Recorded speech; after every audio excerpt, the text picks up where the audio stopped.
பத்திரிகையாளர் திரு ஐயநாதன் அவர்களும் இணைந்திருக்கிறார். திரு ஐயநாதன், கரூர் சம்பவத்தில் அவர் நாளைக்கு மீண்டும் ஆஜராகக்கூடிய ஒரு சூழல், இதுக்கு பின்னாடி அரசியல் கணக்குகள் இருக்கும்னு கருதுறீங்களா? அரசியல் கணக்கு இல்லாமல் இல்லை. ஏன்னா அரசியல் கணக்கு இல்லை அப்படின்னோம்னா நேர்த்தியா சிபிஐ எல்லாத்தையும் கொண்டு போயிருந்தது அப்படின்னா எல்லாரும் சார்ஜ் ஷீட்டை போட்டிருக்கணும். இவ்வளவு காலம் வாங்கி சார்ஜ் ஷீட்டை போடல. சார்ஜ் ஷீட் போதும் 60 நாள்ல போடணும், 90 நாள்ல போட்டுருவாங்க அப்படின்னு ஜனவரியில எதிர்பார்த்தது, ஆனா போடல.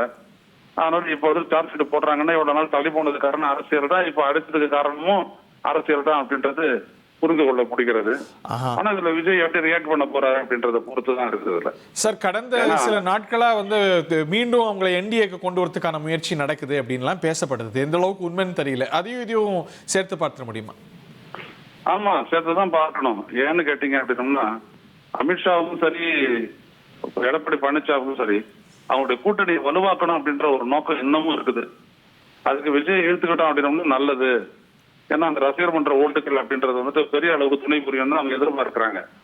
அந்த காம்படிஷன் ரொம்ப ஈவனா இருக்கும் திமுகவோட அப்படின்ட்டு. சோ அதனால அவங்க எதிர்பார்க்கறது ஒண்ணு. ரெண்டாவது விஷயம், விஜய்க்கு ஒண்ணு அதுல ஒண்ணு எதிர்ப்பு இருக்கிறத நான் கருதுறேன்.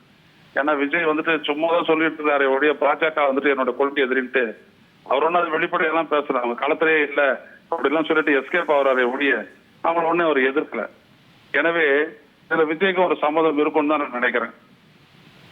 இதன் பின்புலத்தில் அரசியல் இது ஒரு தேர்தல் பேசு பொருளா இந்த கரூர் சம்பவ அறிக்கை வந்து மாறும் நினைக்கிறீங்களா? இந்த ஒரு அறிக்கை வரத்துக்கான வாய்ப்பு இருக்குன்னு நினைக்கிறீங்களா எலெக்ஷனுக்கு முன்னாடி? கரூர் சம்பவத்தினால வந்துட்டு ஏற்படக்கூடிய சிந்தனை மாற்றம் தமிழ்நாட்டு மக்களிடையே அது ஏற்கனவே முடிச்சிருச்சு. இதுக்கப்புறம் தேர்தல் அது ஒரு பிரச்சனையாக்கி ஒண்ணும் பண்ண முடியாது. அறிக்கை வந்தாலும் கூட one way or the other இல்ல. குற்றப்பத்திரிகை தாக்கல் செஞ்சாங்களே முடிஞ்சு போச்சு இல்ல. குற்றப்பத்திரிகை யாரு என்ன அப்படின்றது விசாரணையினுடைய அடிப்படையிலையும் ஆவணங்களுடைய அடிப்படையிலையும் சாட்சியங்களுடைய அடிப்படையிலையும் தான் அது பண்ண போறாங்க. அது வெளில வந்துச்சுனாலே முடிஞ்சு போச்சு. அது செய்யக்கூடிய வேலை அது செஞ்சிடும். என்ன இப்ப விஜய் இன்க்ளூட் பண்றது பண்ணாது சிபிஐ கையில இருக்குது. அந்த இடத்துல மட்டும் அவங்க மாத்திடுறாங்க இல்லையா?